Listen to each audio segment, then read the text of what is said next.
You're very important. Thank you. Yeah, it's gonna. I think everyone's gonna put their stuff online. Just so that they, so I guess, to get you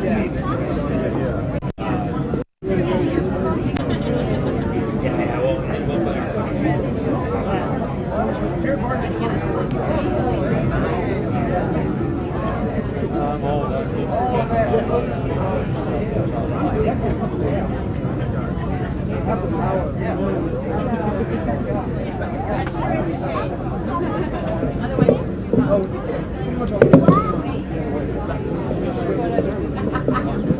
Good morning, good morning. On behalf of Battleship Texas, the Battleship Texas Foundation, Texas Parks and Wildlife, we welcome you out here on the 75th anniversary of D-Day, where we have the special honor of joining the Consul General of France in awarding these gentlemen the Legion of Honor.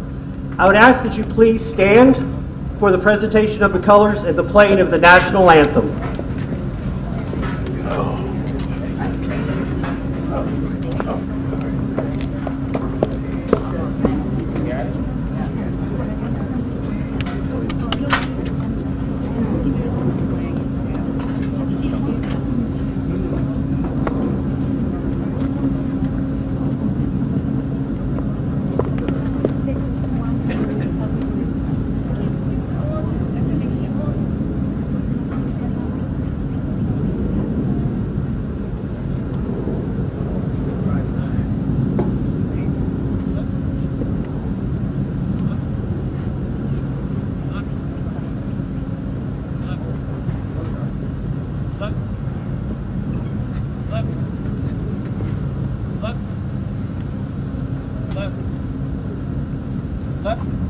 One time. Look. Left. Left. Group. Halt. Left. Hey. Freeze it. Oh.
March. Left. Left. Left.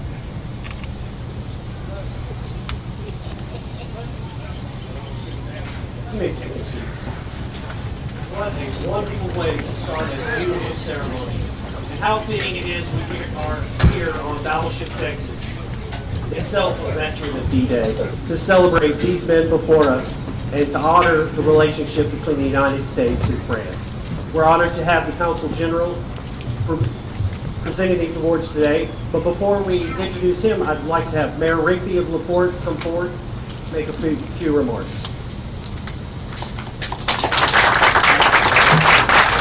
Thank you, Andy. I like to tell the mayors of the surrounding cities that when you come to the battleship or come to the monument, you're in LaPorte. But even though they have a LaPorte address, I know that they belong to everyone in the state of Texas. To the veterans and their families, it is an honor to stand before you today and try to understand the sacrifices and the magnitude what you accomplished in trying to keep the world safe and to ensure our continued liberty and freedom. To them, to all the veterans in attendance and all the veterans that came before us and will come after us, I just want to say thank you.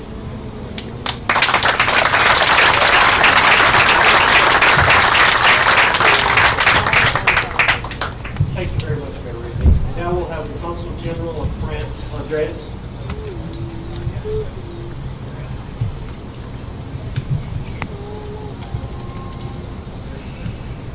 Dear Mayor Rigby, thank you for your words. Dear Andy Smith, dear veterans, très cher James Ernst, James Gillespie, Charles Harris, Teddy Kirkpatrick, Achilles Kozakis, Clifford Mosley, Robert Sanchez, Leland Schroeder, Leon Thiel, Harry Watson, and the family of James Blair.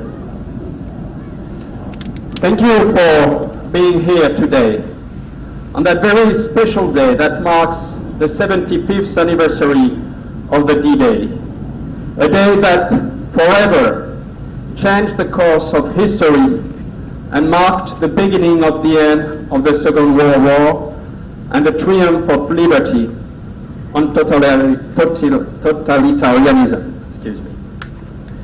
75 years ago, this ship, the USS Battleship Texas, was facing the Pointe du Hoc, helping the US Rangers take these strategic positions.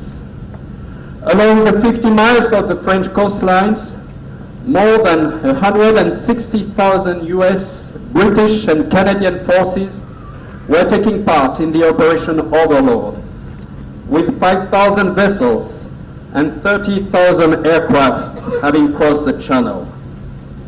The day before, British and French and Free French paratroopers had landed in Morbihan and behind the front line, while the French resistance destroyed 500 bridges to prevent German troops to join the Normandy front that was going to be opened.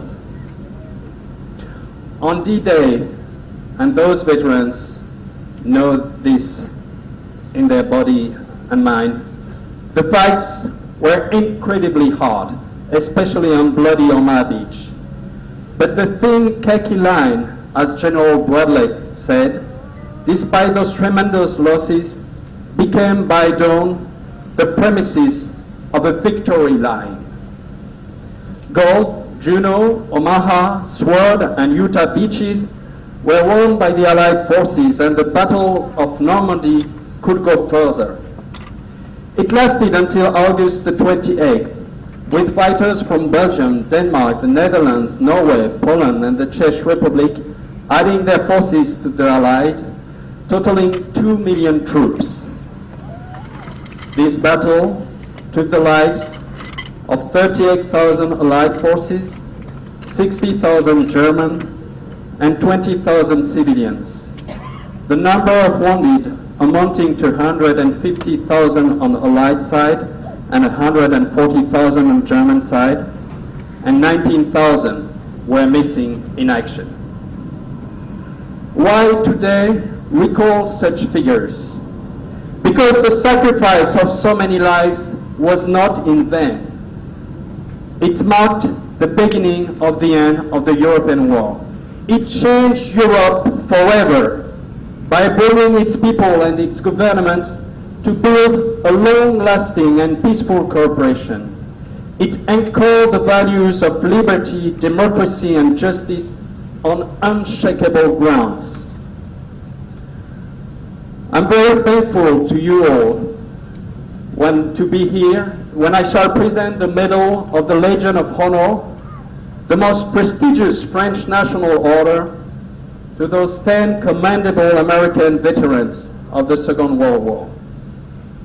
The history of this award stems back to 1802, after all French orders of chivalry were abolished during the French Revolution. Napoleon Bonaparte, who was then the first consul of the First French Republic, instituted a new order as a way to recognize merit, the National Order of the Legion of Honor. This was meant to reward civilians and soldiers who had achieved great things in the service of France. Since its creation, the award has remained the highest, most prestigious decoration. It is given solely as recognition of merit or bravery, being open to men and women of all ranks and professions. A few years ago, France decided to follow a more active policy of awarding this medal to the American veterans of World War II as one more symbol of our strong friendship that has endured for centuries. A friendship that was fought in Yorktown, Virginia, on American soil more than 230 years ago. A friendship that was renewed in the crucible of the trenches in the Meuse, Belleau-Wood, and the Marne Valley a century ago, and once again on the bloody beaches of Normandy or during the terrible winter of the Battle of the Bulge. An unbreakable friendship that has never disappointed or been undermined. More than 2 centuries after France's engagement in America's Revolutionary War, this brotherhood between our two countries endures. Side by side, we are waging the difficult battle against radical Islamist terrorism. The quality of the cooperation between our armies has reached unprecedented levels. Operationally, we share responsibilities for optimum effectiveness. In the Sahel, France is the leader. It knows it can count on American support whenever necessary in the crucial areas of intelligence and logistics. In the Levant, France is a team member within the US-led coalition. What a tragic and powerful symbol that earlier this month, 2 elite French soldiers, Cédric de Pierrepont and Alain Bertoncello, gave their lives while freeing at the same time 2 French, 1 Korean, and 1 American hostage from the fanatic hands of jihadists. And not surprisingly, a very significant part of these veterans were identified here in Texas, because Texas has a long tradition of fighting for freedom and standing against tyranny. Because this state paid a very heavy toll during World War II. 750,000 Texans served during that war. 20,000 never returned home. More than 1.5 million troops were trained in Texas before being sent to the battlefront. And 2 Texans were among the most decorated World War II soldiers. And D-Day started with the most famous "Okay, let's go" of one of the most famous Texans, General Dwight D. Eisenhower. This is also because the French-Texan friendship has very deep historical roots. Not very far from here, in Austin, still stands the French legation, a house built by Alphonse Dubois de Saligny, who had been sent in 1839 as the envoy of France to the newly independent Republic of Texas. He negotiated the Treaty of Amity, Navigation and Commerce between France and the Republic of Texas, which was signed on the 25th of September 1839. And with this treaty, France became the first European state to declare itself an ally of the new independent Texan Republic. I will now like, before we all get burned by the sun, to turn to these gentlemen here today. The reason for our gathering is to declare them officially Chevaliers de la Légion d'honneur, Knight of the Legion of Honor. Knight, what a strange title in the 21st century. What does it mean to be a knight today? Ideas of horses and swords are very commonly associated with knights, but even if horses are very common in Texas, we don't see that many knights. In fact, I believe that being a knight today refers to a very basic concept, a concept that has remained unchanged for centuries. Receiving the title of knight means that you have demonstrated virtue, bravery, and strong commitment to a noble cause.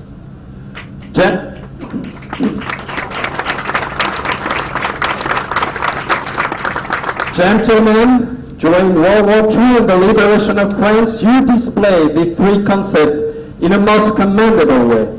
Your life and your military career prove that knight is a rank to which you are entitled.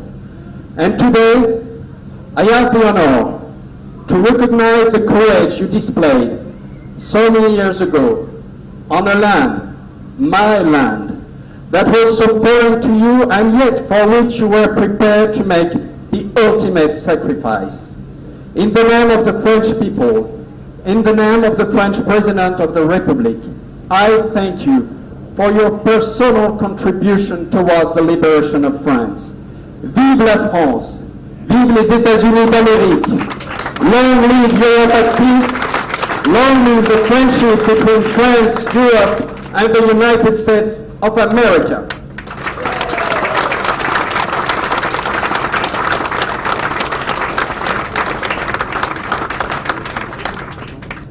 And I will now present the Legion of Honor to those gentlemen. I will pronounce in French. Au nom du Président de la République, nous vous remettons les insignes de Chevalier de la Légion d'honneur, which means on behalf of the President of the French Republic, we bestow you the insignia of Chevalier in the Order of the Legion of Honor.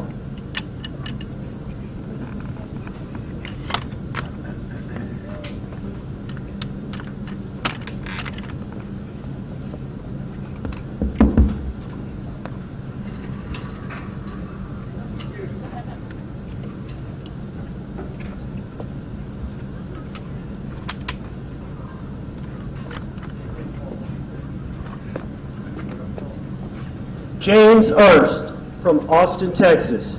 You were born in Elkhart, Indiana in 1922, one of 7 children, and attended Marmion Military School. You enlisted in the U.S. Army in November 1942 and completed paratrooper school. After completion of final training in Portsmouth, England, you were parachuted with the 101st Airborne Division into Le Havre, France in October 1944 and contributed to its liberation. The Airborne Division moved on to the Ardennes and eventually arrived at Bastogne, Belgium during the Christmas season. You received your first Bronze Star for service at the Battle of the Bulge and eventually crossed the Rhine River towards the victory in Europe. Back in the United States, 2 years later, you re-enlisted in the U.S. Army for the next 26 years.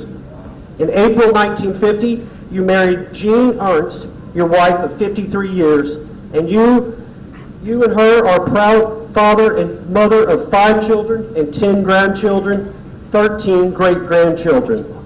You continued to serve during the Korean War and also 2 active duty tours in Vietnam while earning the Silver Star in 1967. You retired from the U.S. Army in 1967 and then joined the U.S. Postal Service for more than 20 years. You remain active in various leadership roles for the Disabled American Veterans Lone Star Chapter 4.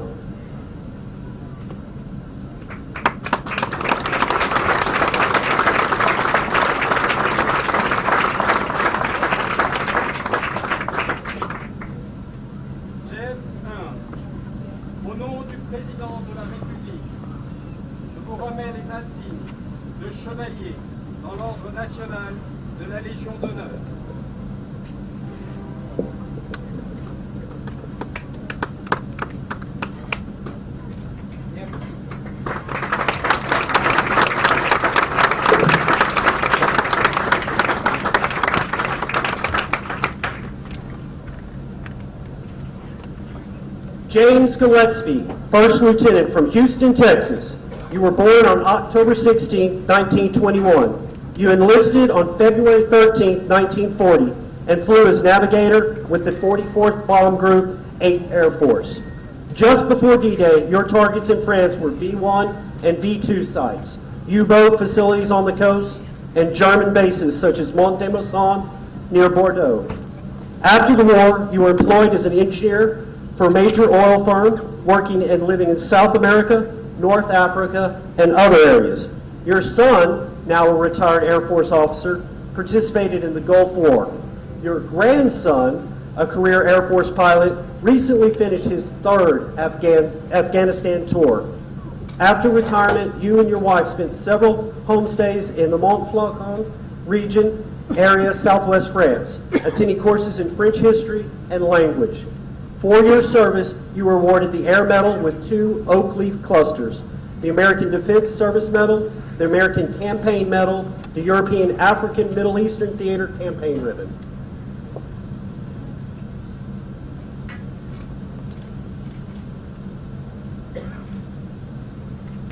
James Gillespie, au nom du président de la République, je vous remets les insignes de chevalier dans l'ordre national de la Légion d'honneur.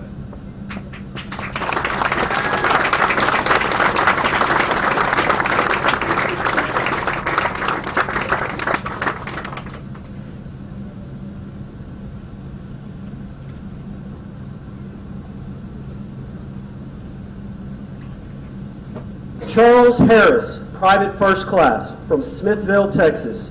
You were born on October 9, 1920. After 3 years and a half studies at Sam Houston College, you left to join the Army. You were inducted on June 12, 1943, and were assigned to the 780th Military Police Battalion, an all-African American battalion. You deployed from Los Angeles to Casablanca, Morocco, onto Algiers, and were ultimately stationed in southern France, where you assisted French civilian authorities in the maintenance of order amongst military personnel. You qualified in small arms proficiency and as a rifle marksman. After the war, you returned to Smithville, Texas, where you married your childhood sweetheart, May Hancock, with whom you had 3 children, Dwight, Dwayne, and Deborah. Over the years, you were a businessman, a city council member, a deacon in your church. You retired after 20 years as an employee of the Department of Air Force in Austin, Texas. Today, at 98 years of age, you live with your second wife, Willie Mae, in Pflugerville, Texas. For your service during World War II, you were awarded the European African Middle Eastern Medal with 2 Bronze Stars and the Victory Ribbon with 2 Overseas Bars.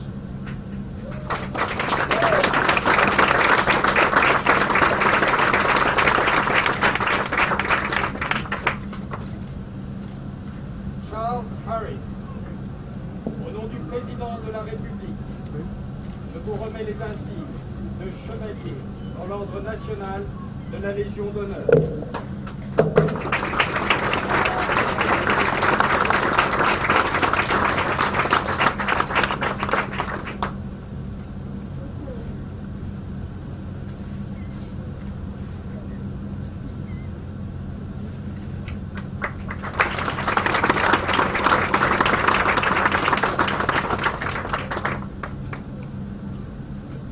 Teddy G. Kirkpatrick, Staff Sergeant from Spring, Texas.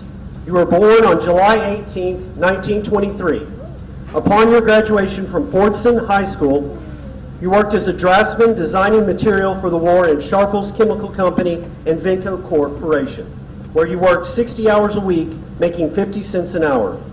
In 1941, you were enrolled in the School of Architecture at the University of Michigan, but the war arrived and you were rejected from pilot school because you are a red-green colorblind. However, you graduated as a top gunner and were sent to serve as a flight engineer on B-17s with the 8th Army Air Corps, 379th Bond Group stationed in Kilbotton, England. 35 missions later, you completed your last mission on the Take Me Home plane, returning home with your 10-member crew, all safe and sound from the war. For your service during World War II, You were awarded the European African Middle Eastern Theater Ribbon with 3 bronze stars, the Good Conduct Medal, the Air Medal with 3 bronze oak leaf clusters, and the Distinguished Flying Cross.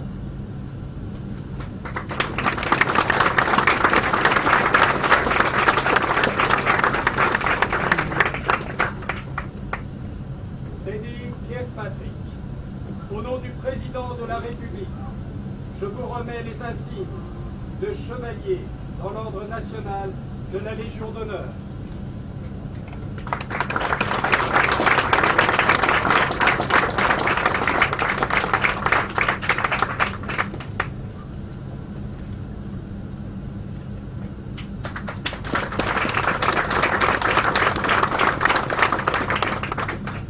Achilles Kozakis, Staff Sergeant from Colleyville, Texas.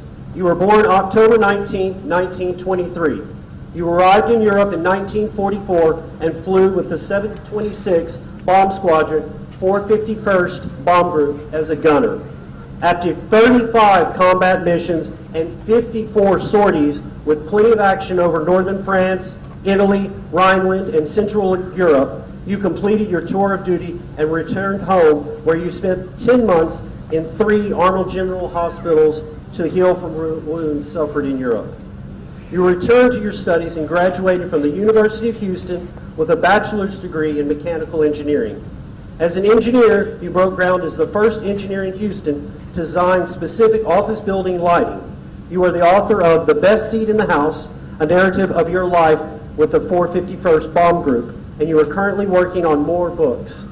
For your service, you were awarded the Air Medal with 3 oak leaf clusters, the European African Middle Eastern Service Medal with 5 battle campaign stars, the American Theater Service Medal, the Good Conduct Medal, and a Purple Heart.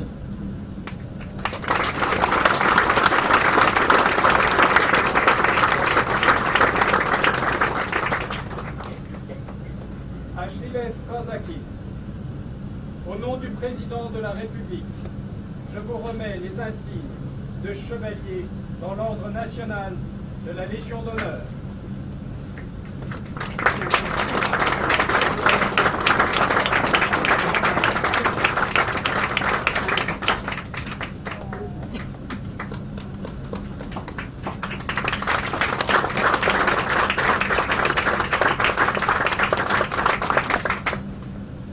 Robert Sanchez, Tech Sergeant from Round Rock, Texas. You were born on June 7, 1920.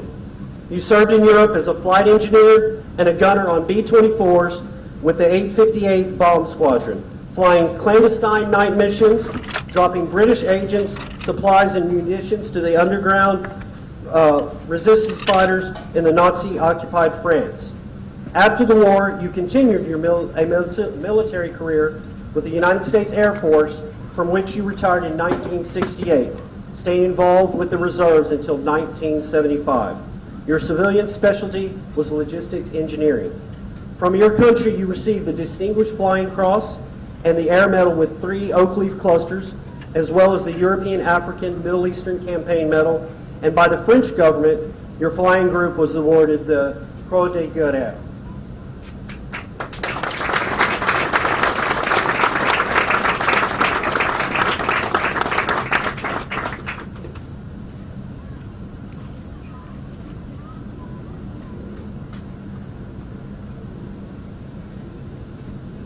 Robert Sanchez, au nom du président de la République, je vous remets les insignes de chevalier dans l'ordre national de la Légion d'honneur.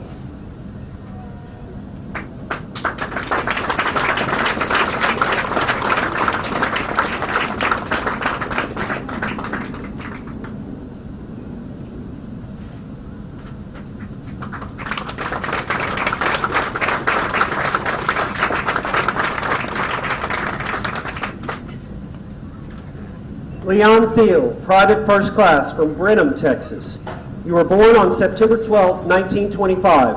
You were drafted during your senior year of high school and sailed over to England with the 423rd Infantry Battalion. From there, you traveled through to France and to the front line at the Ardennes. On December 16th, you were surrounded by the enemy and had to surrender. You were a prisoner of war from December 21st, 1944 to May 23rd, 1945, at a prison camp in Germany. Once liberated by the Allies, you were hospitalized for over a year to recover from your ordeal. You then returned to Brenham, where you could rebuild your life as a painter and carpenter. You married your wife Nancy, with whom you had a son, Troy. For your service, you were awarded the American Theater Campaign Ribbon and the Europe, African, Middle Eastern Campaign Ribbon with 1 Bronze Star, the Good Conduct Medal, the Victory Ribbon, and 1 Overseas Service Bar.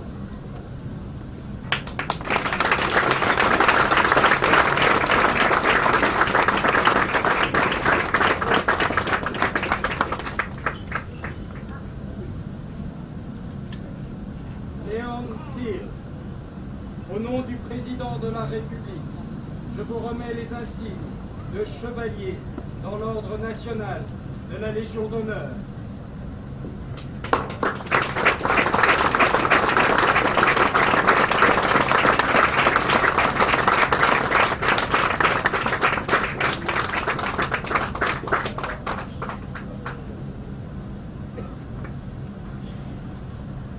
Harry Watson, First Lieutenant from Houston, Texas. You were born on September 4th, 1922. Harry Watson, you are a 96-year-old veteran and lifelong Texan. You grew up in Fort Worth, Texas, and joined the Army Air Corps at age 20 in February 1942. In 1943, you were assigned as a second lieutenant bombardier to a flight crew of 10 men and finished training together in January 1944. Trained as a navigator, you were assigned to the 401st Bomb Group of the 8th Air Force based in Deerthorpe, England. Your first mission on June 7, 1944 was a disaster. The plane was an old B-17, and shortly after takeoff, 1 engine failed, then a second. You turned back and managed to safely land in England. With your new plane, Little Pedro, you and your crew completed 35 missions in France over Bordeaux, Provence, Fevers, Montpellier, Saumur, Rila, Saint-Lô, Chartres, Carbonne, and in Germany.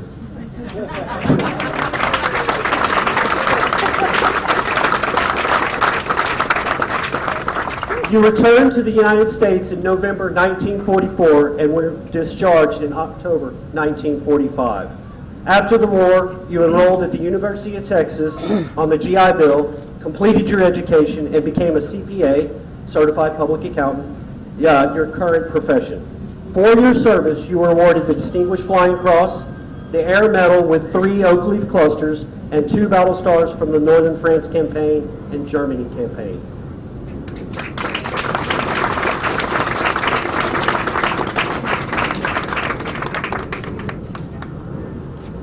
Harry Watson, au nom du président de la République, je vous remets les insignes de chevalier dans l'ordre national de la Légion d'honneur.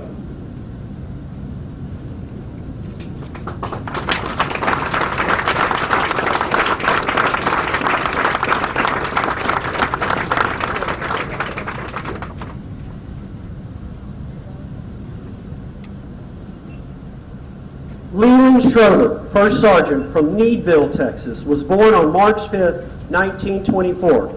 He served with Company D, 290th Infantry Division in France, Holland, Belgium, Germany, Italy, and Austria.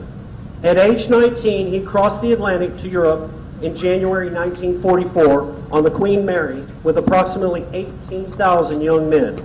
With the 290th Infantry of the 75th Infantry Division, Unit Company D, Leland traveled through France to be stationed by the Rhine River. When World War II ended in 1945, Leland's field infantry duty ended.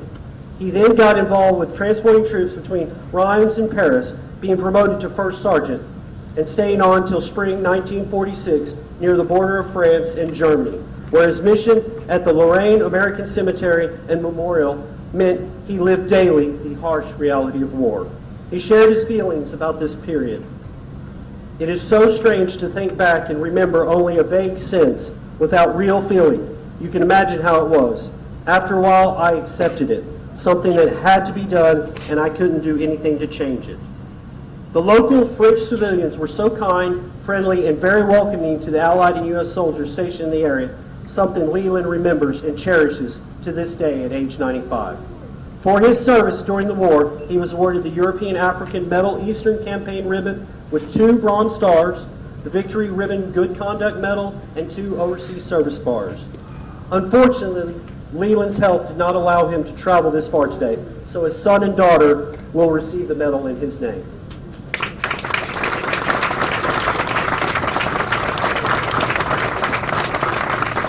Mesdames, Messieurs, au nom du Président de la République, je vous remets ces insignes apportés à votre père Leland Schroeder, déclaré chevalier dans l'ordre national de la Légion d'honneur, et je lui souhaite un prompt rétablissement.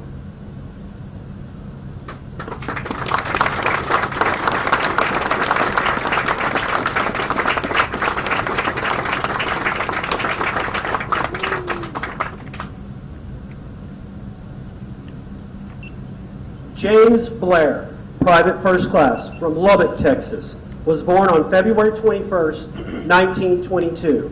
As a young man with only a grammar school education, he decided to enlist with the National Guard of Texas. On November 23rd, 1940, he was soon assigned to Combat Infantry 36th Division, 143rd Infantry. He and his companions became known as the T-Patchers, with an arrowhead and T logo.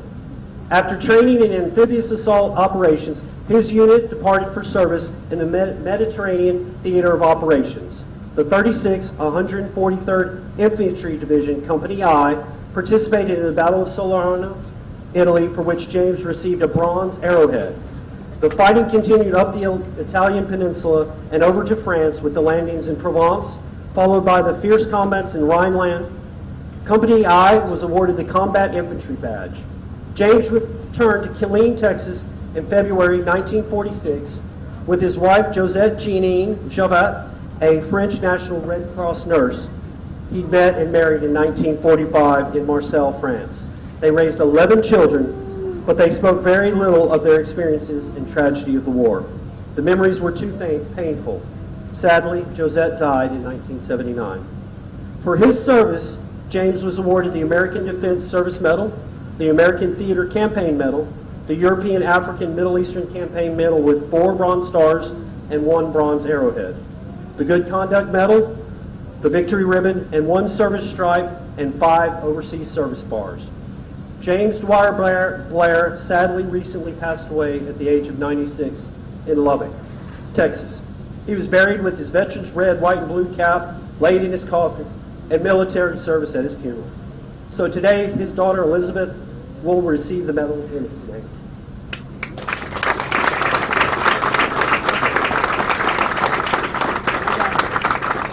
Au nom du Président de la République, je vous remets ces insignes de chevalier dans l'ordre national de la Légion d'honneur qui ont été décernés à votre père James Blair, malheureusement défunt. And I present you my deepest condolences.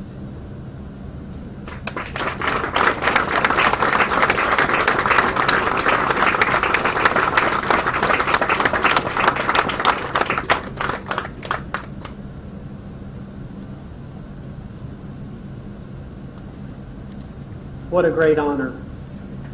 Please join us while the band plays the service songs for the various branches of the military.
There's somebody coming down from West Point to speak to you.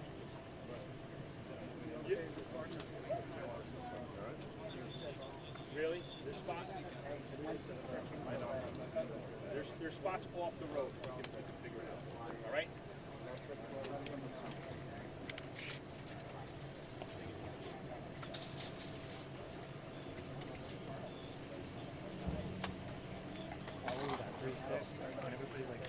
It's gonna sound funny. You just close your legs.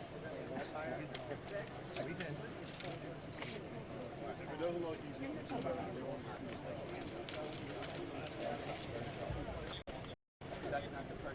fine.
After the service, we'll invite the veterans and their family members for a celebratory toast in the starboard side air castle, and Representative Marian Perez will present them some certificates from the House of Representatives. But before we conclude our ceremony, I ask that everyone rise and join us in a moment of silence, then followed by the playing of taps. They're breaking up now, so I'll talk at you later.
Hands to left.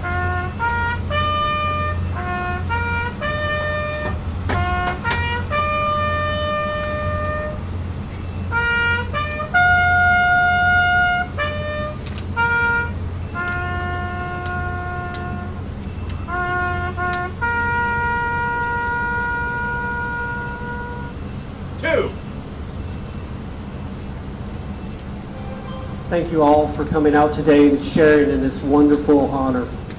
That concludes the ceremony. Have a wonderful day. Is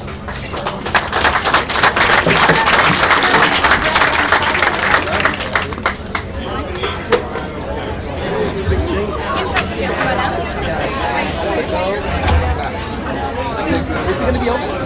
It's open today? Yeah? Okay.